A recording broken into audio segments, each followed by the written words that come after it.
Kali ini saya akan berbagi tentang analitik perekrutan DIY mengukur kesuksesan perekrutan di organisasi Anda.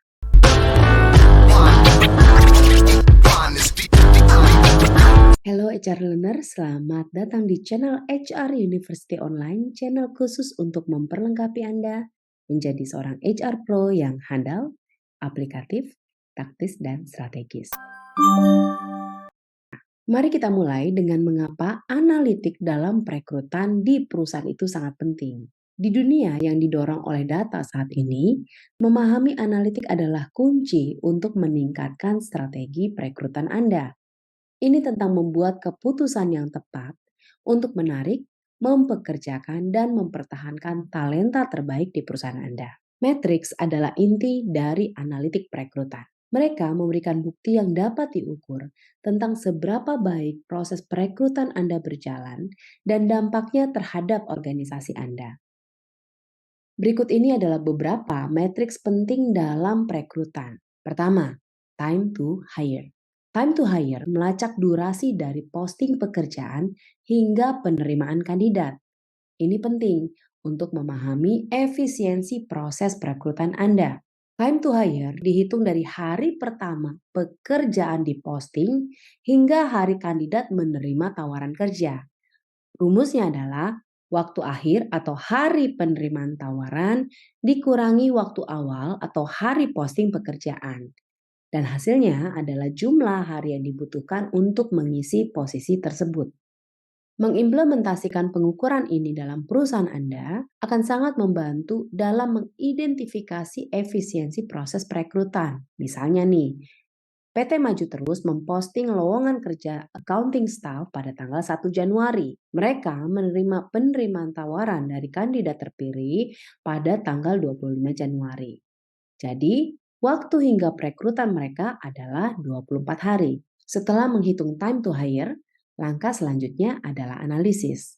Jika time to hire Anda lebih panjang dari rata-rata industri, ini mungkin menandakan perlunya memperbaiki proses perekrutan. Sebaliknya, waktu yang sangat singkat mungkin mengindikasikan kurangnya penilaian menyeluruh terhadap kandidat. Optimasi time to hire memiliki beberapa manfaat penting dalam proses perekrutan, terutama bagi perusahaan atau organisasi yang ingin meningkatkan efisiensi dan aktivitas dalam mendapatkan talenta terbaik. Dan berikut ini adalah beberapa manfaat utama dari optimasi time to hire. Pertama, meningkatkan efisiensi perekrutan. Mengoptimalkan time to hire berarti mempercepat proses dari pengumuman lowongan hingga penerimaan tawaran oleh kandidat. Hal ini memungkinkan perusahaan untuk mengisi posisi yang kosong lebih cepat sehingga mengurangi dampak negatif dari kekosongan posisi tersebut terhadap kegiatan operasional. 2. Menghemat biaya. Proses perekrutan yang berlarut-larut seringkali berarti biaya yang lebih tinggi, baik dalam hal sumber daya manusia yang terlibat maupun biaya operasional lainnya. Dengan mempersingkat time to hire, perusahaan dapat menghemat biaya yang terkait dengan proses perekrutan. Yang ketiga, menarik kandidat berkualitas. Kandidat yang top seringkali memiliki banyak pilihan dan tidak berada di pasar kerja untuk waktu yang lama. Proses perekrutan yang cepat dan efisien lebih menarik bagi kandidat yang berkualitas tinggi dan meningkatkan kemungkinan mereka untuk menerima tawaran pekerjaan dari Anda. Yang keempat, meningkatkan pengalaman kandidat. Proses perekrutan yang efisien dan responsif menciptakan pengalaman yang positif bagi kandidat Anda. Hal ini tidak hanya meningkatkan peluang kandidat untuk menerima tawaran, tetapi juga membangun reputasi positif perusahaan di mata calon kandidat yang lain. Yang kelima, memberikan keunggulan kompetitif. Dalam pasar kerja yang kompetitif, kecepatan dan efisiensi dalam perekrutan dapat menjadi keunggulan yang kompetitif. Perusahaan yang dapat mengisi posisi penting dengan cepat cenderung lebih tangkas dan siap menghadapi perubahan pasar. Yang keenam, mengurangi gangguan operasional. Kekosongan posisi yang berkepanjangan dapat mengganggu operasional. Dengan mempersingkat time to hire, perusahaan dapat mengurangi gangguan ini dan mempertahankan produktivitas kerja. Dan yang ketujuh, mendapatkan wawasan untuk continuous improvement. Melakukan optimasi dan analisis terhadap time to hire memberikan wawasan berharga untuk perbaikan yang berkelanjutan dalam proses perekrutan dan strategi talent acquisition secara keseluruhan. Tadi adalah matriks yang pertama. Selanjutnya adalah matriks yang kedua, yaitu cost per hire. Cost per hire ini adalah matriks penting yang menunjukkan total biaya yang terlibat dalam proses perekrutan karyawan baru. Bagaimana cara menghitungnya dan apa dampaknya bagi perusahaan Anda? Mari kita telusuri bersama. Cost per hire dihitung dengan menjumlahkan sejumlah atau semua biaya yang terkait dengan proses perekrutan dan membaginya dengan jumlah karyawan yang berhasil direkrut. Jadi rumusnya adalah total biaya rekrutmen dibagi dengan jumlah rekrutmen yang berhasil dilakukan. Biaya ini mencakup iklan lowongan, biaya agen perekrutan, biaya wawancara, dan biaya-biaya lainnya. Sebagai contoh misalnya, mari kita lihat PT Sukses Selalu. Dalam satu kuartal mereka menghabiskan 50 juta rupiah untuk iklan lowongan, 20 juta rupiah untuk biaya agen perekrutan, dan 10 juta rupiah untuk biaya wawancara. Mereka berhasil merekrut 10 karyawan baru. Jadi biaya perekrutan mereka adalah 50 juta ditambah 20 juta ditambah 10 juta dibagi 10, yaitu jadinya adalah 8 juta per karyawan. Dengan menghitung dan menganalisis biaya perekrutan atau cost per hire, perusahaan dapat mengidentifikasi area di mana mereka dapat mengoptimalkan pengeluaran. Misalnya, jika biaya perekrutan terlalu tinggi, perusahaan mungkin perlu mengevaluasi kembali strategi iklan atau negosiasi dengan agen perekrutan. Optimasi cost per hire tidak hanya membantu perusahaan menghemat uang, tapi juga dapat meningkatkan efektivitas perekrutan secara keseluruhan, memastikan investasi yang lebih bijaksana dalam mendapatkan talenta tentunya. Dan dalam hal ini, memahami cost per hire membantu dalam optimalisasi anggaran. Matriks yang ketiga adalah quality of hire. Ini adalah matriks yang menilai seberapa baik karyawan baru berkinerja dan berkontribusi terhadap perusahaan. Quality of hire biasanya diukur melalui kombinasi dari berbagai faktor, seperti misalnya kinerja karyawan di pekerjaan, kepuasan kerja, dan tingkat retensi. Rumus yang spesifik bisa bervariasi, tapi umumnya melibatkan penilaian terhadap faktor-faktor ini dan menggabungkannya menjadi satu skor. Misalnya, skor kinerja ditambah skor kepuasan kerja ditambah skor retensi dibagi dengan jumlah faktornya. Sebagai contoh, misalnya di PT Berkembang Pesat, kualitas perekrutan diukur dengan menilai kinerja karyawan baru, kepuasan kerja mereka, dan tingkat retensi mereka selama 1 tahun. Misalnya nih, seorang karyawan baru mendapat skor kinerja 8, kepuasan kerjanya 7, dan retensi penuh selama 1 tahun, sehingga bisa diberikan skor 10. Maka kualitas perekrutannya adalah 8 ditambah 7 ditambah 10 dan dibagi 3. Jadi hasilnya ada 8,33. Untuk Anda ketahui bahwa analisis kualitas perekrutan membantu perusahaan mengidentifikasi seberapa efektif proses perekrutan mereka dalam mendapatkan talenta yang cocok dan berkontribusi buat perusahaan. Tingkat kualitas perekrutan yang tinggi menunjukkan proses seleksi yang baik dan investasi yang berharga dalam perekrutan. Dengan memahami dan meningkatkan kualitas perekrutan ini, perusahaan dapat lebih fokus pada strategi perekrutan yang menghasilkan karyawan yang berkinerja tinggi dan loyal. Dan ini tentunya akan berkontribusi pada pertumbuhan dan kesuksesan jangka panjang perusahaan. Lalu kemudian matriks yang keempat adalah tingkat pengunduran diri pelamar. Tingkat pengunduran diri yang tinggi bisa menandakan masalah dalam perekrutan di perusahaan Anda. Banyak penyebab mengapa pelamar Anda mengundurkan diri dari proses rekrutmen dan seleksi di perusahaan Anda. Dan berikut ini adalah beberapa alasan umumnya. Pertama, yaitu adalah proses perekrutan yang panjang atau rumit. Jika sebuah proses rekrutmen terlalu panjang atau terlalu rumit, pelamar dapat kehilangan minat atau frustrasi. Proses yang lambat juga dapat membuat pelamar merasa kurang dihargai atau penting. Yang kedua, tawaran pekerjaan yang lebih baik dari perusahaan lain. Pelamar yang berkualitas sering menerima tawaran dari beberapa perusahaan. Jika mereka merasa tawaran lain lebih menarik, baik dari segi gaji, manfaat, atau misalnya kesesuaian peran, mereka mungkin memilih untuk menerima tawaran tersebut daripada tawaran dari perusahaan Anda. Yang ketiga, kurangnya informasi atau komunikasi yang jelas selama proses. Kurangnya komunikasi yang efektif atau informasi yang tidak jelas tentang peran, tanggung jawab, atau ekspektasi dapat membuat pelamar merasa tidak yakin atau tidak nyaman dengan posisi tersebut. Penyebab yang keempat, pengalaman negatif selama proses wawancara.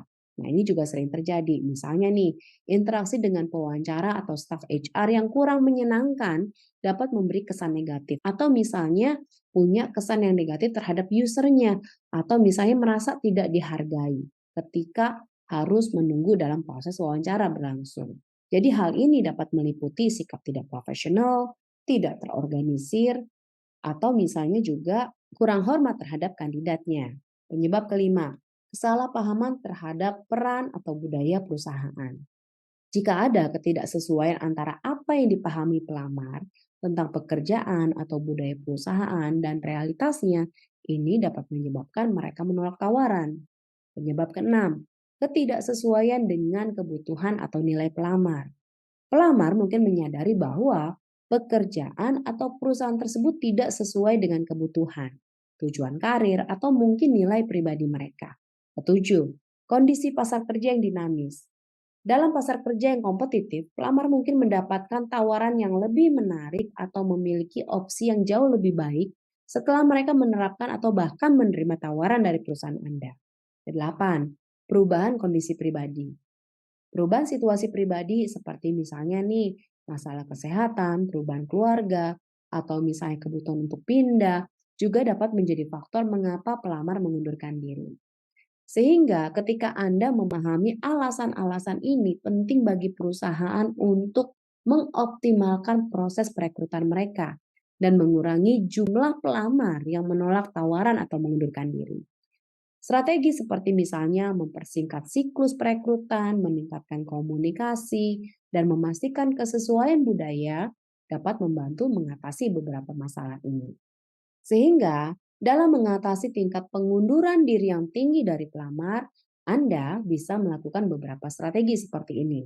Seperti misalnya menetapkan persyaratan kerja yang jelas, menggunakan wawancara terstruktur, kemudian juga melaksanakan penilaian keterampilan, meningkatkan branding dari pemberi kerja, fokus pada pengalaman kandidat, manfaatkan referensi karyawan dan menggunakan perekrutan berbasis data. Matriks yang kelima, sumber perekrutan. Sumber perekrutan adalah asal-usul di mana kandidat mengetahui tentang posisi yang Anda tawarkan. Mengidentifikasi dan menganalisis sumber ini penting sekali untuk mengoptimalkan strategi perekrutan Anda. Ada berbagai sumber perekrutan yang dapat digunakan oleh perusahaan, termasuk dalam hal ini perusahaan Anda, yaitu misalnya situs lowongan kerja online, seperti LinkedIn, Jobstreet, atau misalnya karir.com adalah tempat umum di mana perusahaan bisa memposting lowongan pekerjaan. Mereka memiliki jangkauan luas dan dapat menarik sejumlah besar pelamar. Yang kedua, media sosial. Platform seperti Facebook, Instagram, Twitter, kini sering digunakan juga dalam perekrutan. Media sosial memungkinkan perusahaan untuk menjangkau kandidat pasif yang mungkin tidak aktif mencari pekerjaan, tetapi terbuka untuk peluang yang tepat. Ketiga, referensi karyawan. Nah, referensi dari karyawan saat ini seringkali merupakan sumber perekrutan yang berharga buat banyak perusahaan. Karyawan cenderung mereferensikan kontak yang mereka percayai yang bisa meningkatkan kualitas kandidat. Keempat, perekrutan kampus. Berkunjung ke universitas atau perguruan tinggi untuk merekrut lulusan baru adalah strategi umum untuk posisi fresh graduate. Ini memungkinkan perusahaan untuk menarik bakat muda dan energi. Kelima, agen perekrutan. Agen atau perusahaan perekrutan menyediakan layanan untuk menemukan kandidat bagi perusahaan Anda. Mereka khusus dalam mencocokkan kandidat dengan kebutuhan spesifik perusahaan. Atau misalnya yang keenam, pameran karir. Pameran karir adalah acara di mana perusahaan dapat bertemu dengan sejumlah besar pencari kerja secara langsung. Ini juga memberikan kesempatan untuk mempromosikan merek perusahaan Anda. Atau yang ketujuh yang bisa Anda lakukan yaitu program magang. Program magang membantu perusahaan membangun kolam talenta yang potensial.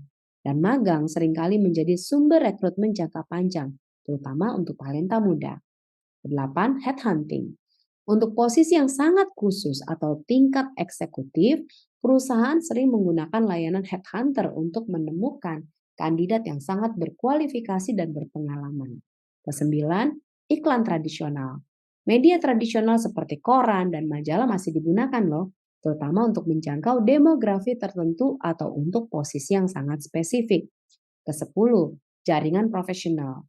Membangun jaringan profesional melalui conference, pertemuan industri, atau misalnya asosiasi profesional juga bisa menjadi sumber kandidat yang berharga. Memahami sumber perekrutan yang paling efektif dapat juga membantu perusahaan Anda dalam mengalokasikan sumber daya yang lebih baik, menarik kandidat berkualitas tinggi, dan mempersingkat waktu perekrutan. Hal ini juga membantu dalam memahami tren perekrutan dan dinamika pasar kerja. Menganalisa sumber perekrutan adalah sebuah proses penting untuk menentukan efektivitas berbagai kanal yang digunakan dalam menarik kandidat. Analisis sumber perekrutan melibatkan evaluasi data tentang di mana kandidat mengetahui posisi yang Anda tawarkan dan bagaimana mereka melamar. Ini dapat memberikan wawasan berharga tentang mana sumber yang paling efisien dan efektif. Dan berikut ini adalah cara-cara untuk menganalisis sumber perekrutan. Pertama adalah pengumpulan data. Kumpulkan data tentang asal-usul setiap kandidat.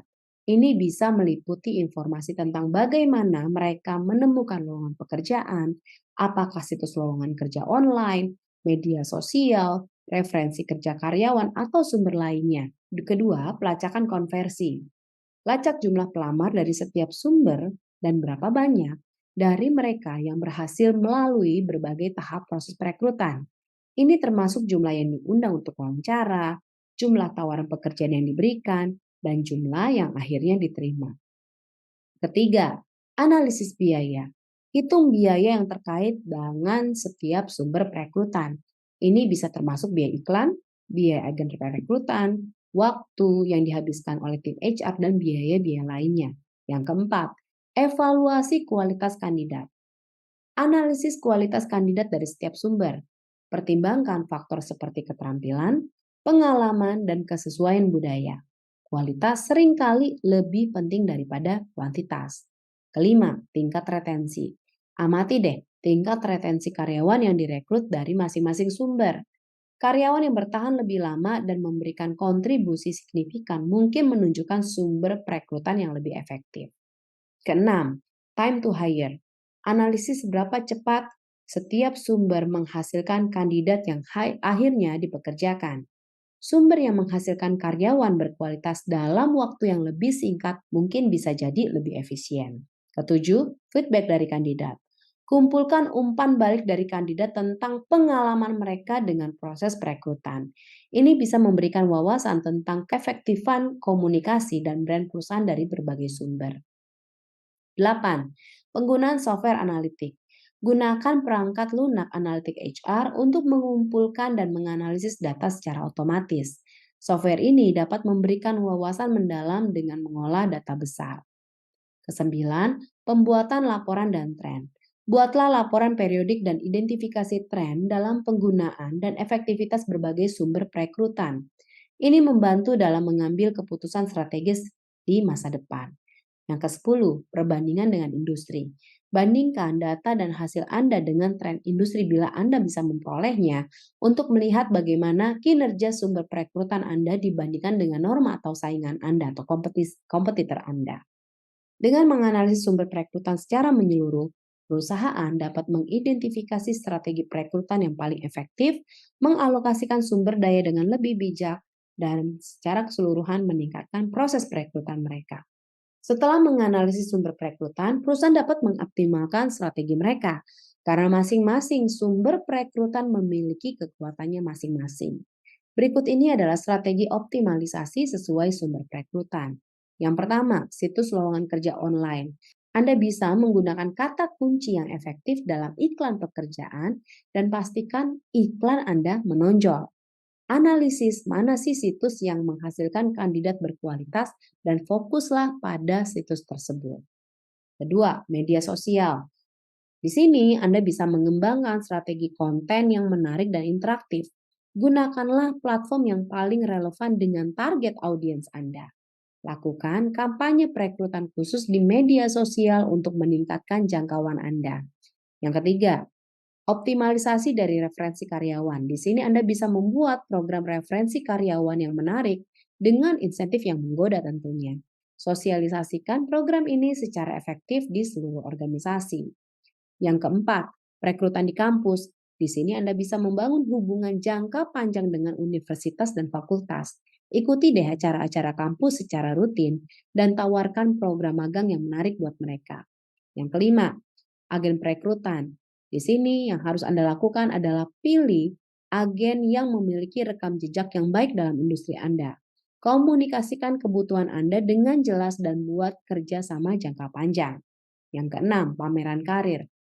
Ketika Anda melakukan ini, siapkan booth yang menarik dan materi promosi yang efektif tentunya. Gunakan pameran sebagai kesempatan untuk branding sekaligus perekrutan. Ketujuh, program magang. Ketika Anda melakukan ini, buatlah program magang yang memberikan pengalaman nyata dan peluang belajar. Gunakan program ini sebagai cara untuk mengevaluasi kandidat untuk posisi yang permanen. Kedelapan, headhunting.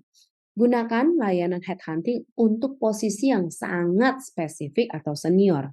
Dan pastikan headhunter yang Anda gunakan memahami culture dan kebutuhan unik dari perusahaan Anda. Kesembilan, iklan tradisional. Dalam hal ini, targetkan iklan pada publikasi yang relevan dengan industri atau peran spesifik. Jadi di sini gunakanlah pesan yang jelas dan menarik. Kesepuluh, jaringan profesional. Ketika Anda mau mengoptimalisasi ini, pastikan Anda harus aktif dalam asosiasi industri dan acara jaringan. Gunakan jaringan ini untuk membangun reputasi dan menarik kandidat. Matriks berikutnya adalah pengalaman pelamar. Pengalaman kandidat adalah kesan dan persepsi yang dibentuk oleh pelamar selama proses perekrutan.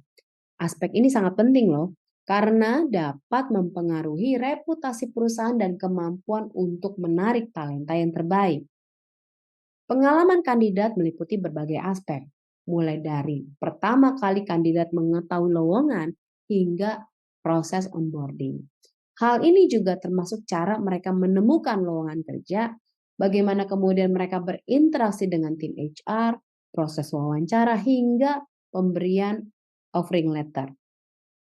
Mengapa pengalaman kandidat itu penting? Pertama, pengalaman positif meningkatkan peluang kandidat untuk menerima tawaran kerja. Kedua, pengalaman yang baik meninggalkan kesan positif tentang perusahaan, yang penting untuk membangun merek dari pemberi kerja. Yang ketiga, pengalaman negatif dapat dengan cepat beredar di antara calon kandidat dan bisa merusak reputasi perusahaan. Lalu bagaimana sih cara meningkatkan pengalaman kandidat? Beberapa strategi yang bisa Anda lakukan, misalnya memastikan proses aplikasi yang mudah, komunikasi yang jelas dan tepat waktu, wawancara yang penuh dengan respek dan informatif, umpan balik yang konstruktif, dan proses onboarding yang terbuka dengan kandidat Anda.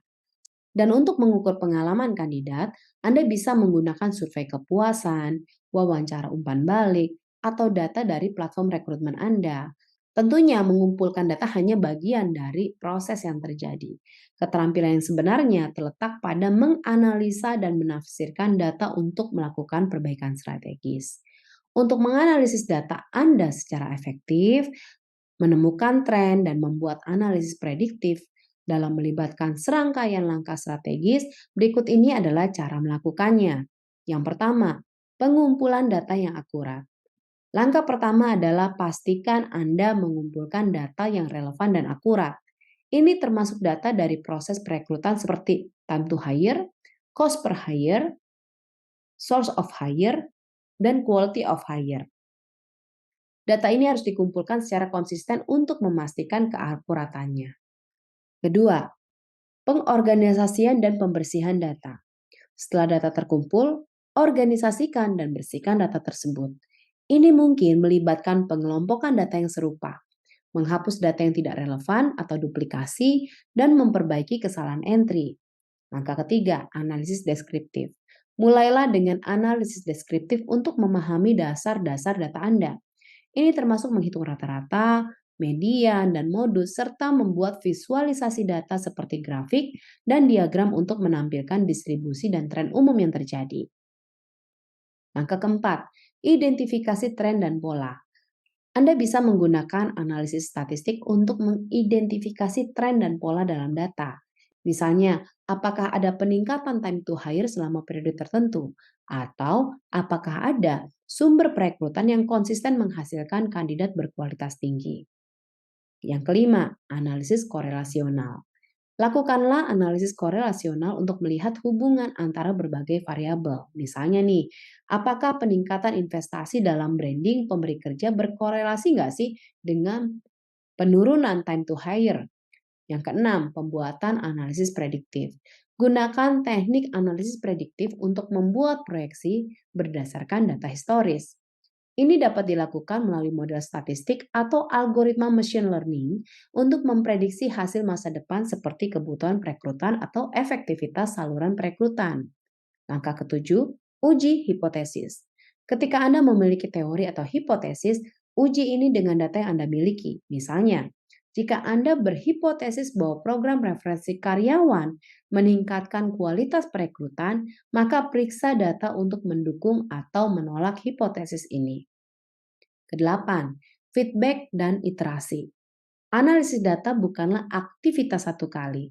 Jadi berikan feedback dari temuan Anda dan lakukan iterasi analisis Anda berdasarkan hasil dan perubahan dalam strategi perekrutan. Kesembilan, pengambilan keputusan berbasis data. Gunakanlah wawasan dari analisis data untuk membuat keputusan strategis dan informasi tentang proses perekrutan. Ini termasuk menyesuaikan sumber perekrutan, mengalokasikan anggaran, dan menetapkan prioritas strategis. Dan yang ke-10 adalah pelatihan dan pengembangan kemampuan. Pastikan tim HR dan perekrutan Anda memiliki pelatihan dan kemampuan untuk menganalisis dan menginterpretasi data. Ini mungkin melibatkan pelatihan dalam statistik dasar, penggunaan perangkat lunak analitis, atau bahkan kursus lanjutan dalam analisis data. Dan itulah panduan komprehensif untuk analitik perekrutan DIY. Tentunya dengan mendapatkan wawasan dan teknik ini, Anda sudah semakin siap untuk mengubah proses perekrutan Anda. Untuk meningkatkan skill Anda di dunia HR, ikuti terus video kami selanjutnya dengan berlangganan di HR University Online.